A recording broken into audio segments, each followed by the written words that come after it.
Oigan, déjenme plantearles el tema de hoy porque el año pasado México recibió más de 40.606 millones de dólares en remesas, una cantidad sustancialmente mayor al 2019 y de la cual, por supuesto, se enorgullece el presidente. Sin embargo, la pregunta que les dejo hoy sobre la mesa es ¿hacia dónde van las políticas migratorias de nuestro país? ¿Hacia dónde dicta el gobierno estadounidense? ¿México seguirá jugando a ser la guardia fronteriza de Estados Unidos o el traspatio migratorio, como generalmente se le podría decir?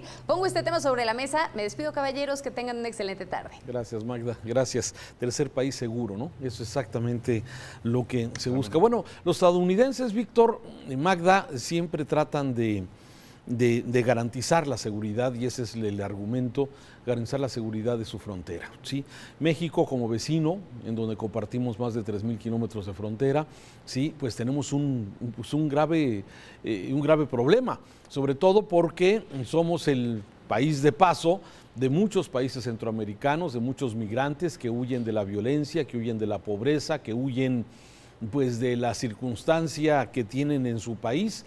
Pero no solamente eso, Víctor, el problema que hemos tenido en México es que desde el año pasado, desde el año 2020, el año de la pandemia, se ha incrementado de nueva cuenta la migración de mexicanos. Durante muchos años los mexicanos buscaron llegar al sueño americano, pero luego hubo una baja de migrantes mexicanos hacia los Estados Unidos y bueno, lamentablemente la misma situación, la crisis económica, la incertidumbre que tenemos en México ha provocado que nuevamente pues flujos de mexicanos que busquen el sueño americano. Y de esta forma seguimos enfrentando este reto que tenemos. Por un lado, las caravanas de migrantes centroamericanos y por otro lado la de mexicanos que buscan también llegar a los Estados Unidos. Y yo analizaría esto desde varios puntos de vista, Víctor. Uno de ellos, lo que está pasando en la frontera. Me parece fundamental el cierre de la frontera que se anuncia por parte de México y Estados Unidos, pero que en la práctica hemos informado aquí en Mega Noticias que tú no puedes pasar hacia el lado estadounidense, pero del lado estadounidense hacia México puede pasar cualquiera, y eso es vigente en este momento. Segundo tema, remesas, Víctor, y ahorita si quieres hablamos de cada uno de ellos, ¿sí? Se habla que podría dar, ya decía Magda, más de 40,000 millones de dólares que llegan a través de las remesas y que el gobierno mexicano lo presume como un logro de gobierno cuando debería ser una vergüenza el que los mexicanos tengan que mandar en promedio más o menos sobre entre 300 y 600 dólares mensuales a sus familias en México. Y un tercer tema, ¿sí? ¿Qué hacer para frenar esta migración centroamericana? Y si el gobierno mexicano está en esta posibilidad de, pues de aplicar lo que los Estados Unidos están pidiendo. Víctor. Estamos ante un problema, Raúl, que es un problema de toda la vida prácticamente. Las naciones se han construido a base de migraciones y en la historia del mundo las migraciones siempre han estado presentes. Estados Unidos es el ejemplo más claro y más acabado de lo que es una nación conformada por una buena camada generacional que han estado llegando, irlandeses, ingleses, alemanes, franceses, han ido conformando lo que hoy conocemos como los Estados Unidos o esta gran nación, porque en muchos sentidos sí es una gran nación, en otras es criticable, pero se ha conformado así, al igual que otros países importantes. Las migraciones son una constante hoy en el mundo, es uno de los grandes temas mundiales, no solo es en México, Estados Unidos o Centroamérica, Estados Unidos, pero sí hay que reconocer, se da en Europa, tú lo has visto, principalmente de África hacia la parte de Europa y también se da en Oriente. ¿Cuáles son las razones? Ya sabemos, múltiples, ¿no? Hoy últimamente hemos sabido que no solo es la seguridad, no solo es la necesidad de encontrar trabajo, la necesidad de salir de ambientes de guerra, sino también incluso hasta los cambios climáticos están jugando a favor de las migraciones en el mundo entero. Ahora, es cierto, la migración que se da en México es una de las más poderosas y más, digamos, más complejas del mundo por el número de habitantes y porque además no solo es de México, es también de Centroamérica. Y cuando hablas de Centroamérica yo me iría a 3 países fundamentalmente, ¿no? Salvador, Nicaragua, Honduras, Guatemala, Salvador, fundamentalmente. Siendo Honduras tal vez el más complejo de todos los países en cuanto a migración. Ahora, sí es paradójico, si se puede utilizar una palabra paradójico, porque por un lado significa Por un lado, economía, que es inevitable, recursos, dinero que se necesita y que sí se está generando en los Estados Unidos conforme crece su economía, y por otro lado, pobreza. Presumir eso, para mí también coincido, es una vergüenza. No podemos decir a estas alturas de que sea un logro como nación mexicana, como país hecho, consolidado, el estar presumiendo que nuestra principal fuente de ingresos sean las remesas, por favor. Sí, ¿Dónde quedó el petróleo? ¿Dónde quedó el turismo? ¿Dónde claro. quedó la exportación? No, y que el presidente lo presume, como bien lo dices, como un logro de gobierno, el que se estén mandando, gracias a los migrantes que están mandando 40,000 millones de dólares a las familias en México. ¿Por qué? Porque en México no ha habido programas de apoyo luego de la crisis económica.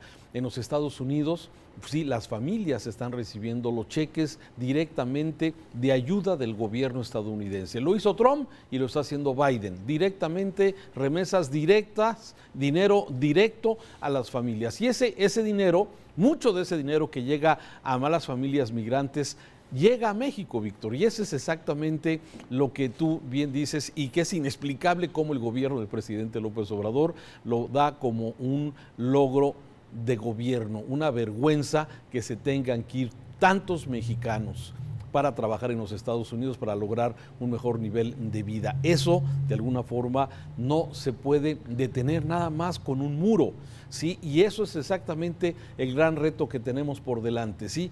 ¿Qué hacer? ¿Qué tiene que pasar para evitar que esta migración siga y que además los migrantes que vienen de Centroamérica, como bien lo decías, tengan que enfrentar esta pesadilla, no solamente de las autoridades corruptas de México, no solamente de los grupos criminales que los quieren afiliar a sus filas de sicarios, ¿sí? Y que de alguna forma tenemos graves y grandes tragedias con estos ejemplos que hemos tenido en México, ¿no? Como San Fernando, por ejemplo. Sí, Michoacán, Jalisco y Guanajuato, ¿no? Son los estados que más se benefician con estos recursos que vienen de los migrantes. Y por un lado, bueno, lo positivo es que de alguna manera el mensaje o la actitud del presidente Biden ha sido un poco más, digamos, conciliador, un poquito más amable, pero en el fondo sigue siendo el mismo mensaje, ¿eh? No vengan y vamos a hacer todo lo posible para regresarlos, porque no los queremos aquí en este momento. Sí hay cambio, claro, hay que recordar el garrote de Donald Trump y las medidas y lo que nos hizo hacer como nación para poder sumarse a este esfuerzo de control. Pero en el fondo sigue siendo lo mismo. Ese es algo positivo, hay más conciliación, más respeto a los derechos humanos, mejores formas, pero en el fondo el mensaje es igual. A ver, los queremos en Estados Unidos. Hablas de mejores formas y coincido contigo, ¿sí? A través de la historia, los gobiernos demócratas han sido más duros con la migración que los republicanos, ¿sí? Hay que recordar a Barack Obama, a este presidente estadounidense que tanto, de alguna forma, que tanto gusta a muchas personas. Es exactamente en el tiempo de la administración de Barack Obama cuando más deportaciones hubo, ¿sí?, de migrantes de los Estados Unidos, ¿sí? Con los republicanos no nos había ido tan mal, ¿sí? Y con los demócratas nos ha ido más mal, pero me parece que Biden mandó básicamente dos señales importantes respecto a las medidas que había tomado Donald Trump. Una de ellas, reunir a las familias migrantes. Eso me parece que fue un punto clave, fundamental en esta política de relaciones de los Estados Unidos. Y también suspender. Bueno, acuérdate que Trump jugó mucho con el muro y la construcción del muro. La verdad es que se avanzó muy poquito con el muro, con la construcción, pero fue muy simbólico. Y eso me parece que de alguna forma la suspensión que da Biden de que se siga construyendo este muro, que tiene varias secciones a lo largo de la frontera entre México y Estados Unidos, me parece que también son señas. Y como tú dices, quizás más el área de respeto a los derechos humanos, de lograr reunir a las familias y sobre todo a estos niños. Estamos hablando, Víctor, de casi 5,871 niños que han cruzado solos rumbo a los Estados Unidos. ¿Qué situación, qué grave, qué problema tan grave?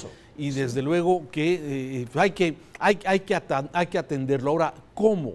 La propuesta que se está haciendo es mandar recursos a estos países para que tengan una razón para que las familias no salgan de sus países, que haya menos pobreza, que haya menos violencia en Honduras, en Tegucigalpa, en todas estas ciudades que lamentablemente su nivel de violencia es altísima, las pandillas, todo esto, y qué es lo que provoca que muchas familias busquen completas, pues, hacer esa travesía peligrosa y luego tratar de llegar a los Estados Unidos pidiendo asilo político.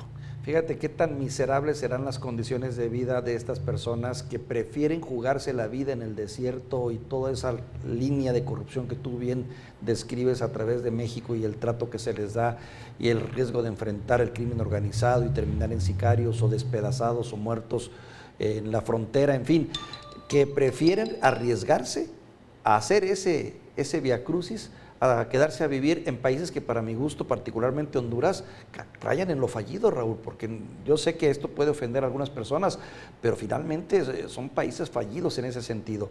Ahora, ¿qué es lo que pide México? Bueno, México lo que le dice a Estados Unidos, necesitas invertir en estos países para tratar de frenar, porque son la fuente de esta migración.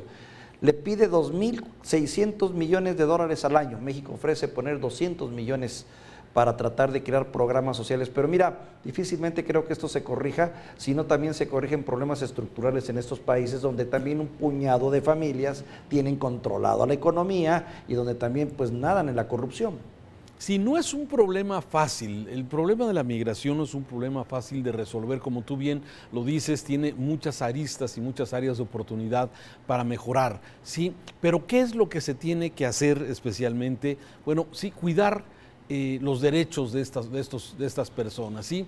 Lógicamente Estados Unidos dice que no puede llegar cualquiera, pasar a nuestra frontera e incorporarse a la vida social, productiva de los Estados Unidos, ¿sí? Tienen que poner, y es lo que están tratando de hacer, que México en este caso sea ese tercer país seguro para que no lleguen a los Estados Unidos y que en México, bueno, también se pueda quedar algunos de ellos, como ha venido sucediendo, como ya vemos en muchas ciudades del Bajío, del occidente, del centro de la República, de mucha de esta migración que, bueno, llega a México con la idea de pasar rumbo a los Estados Unidos y quizás se encuentran alguna oportunidad en México, quizás mejor que las condiciones que tienen en su propio país, pero definitivamente yo creo que lo has tocado claramente. Desarrollo en sus propios países, recursos para que tengan la posibilidad de que haya recursos suficientes, que haya trabajo, que haya seguridad en las ciudades.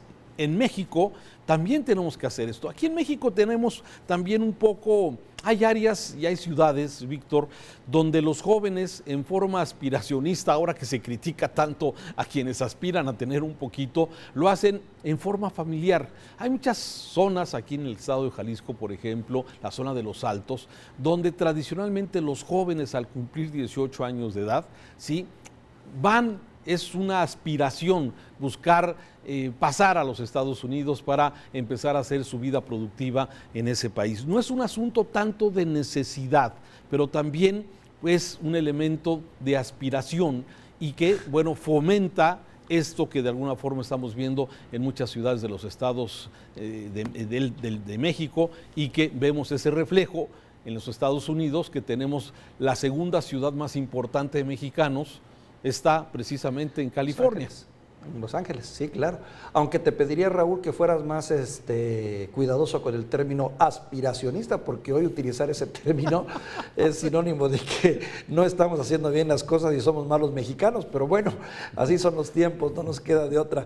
Pero sí coincido contigo, desafortunadamente la falta de oportunidades en este país, y que hay que decirlo, sigue siendo un país que no da oportunidades a los jóvenes principalmente, obliga a que muchos de estos jóvenes terminen expulsados. Lo que eso representa, Raúl, también, talento, cerebros, trabajo, fuerza, lo mejor de nuestra gente que tiene que emigrar para dar su trabajo, dejar su esfuerzo, dejar su productividad en otra parte. ¿Cuántas veces hemos invertido, cuánto invertiremos en educación, en formación, para que otro país sea el ganón? Yo creo que ese sería un dato interesante, tratar de averiguar cuánto nos cuesta formar un talento mexicano para luego se quede en los Estados Unidos dando los beneficios. Interesante esta visión que también das. No solamente es mano de obra, no solamente son agricultores, no solamente son agroproductores, sino también hay una serie de migración también de talento, como tú bien lo dices, que también ha decidido migrar a los Estados Unidos porque son llamados, porque son invitados, porque los suman las empresas y desde luego esos talentos se quedan también en los Estados Unidos. Y ese beneficio, tienes toda la razón, no nos está llegando directo, nos salpica quizás un poquito, pero tienes toda la razón con el tema de la migración. Raúl, te mando un saludo afectuoso. Gracias, Víctor, por tus comentarios.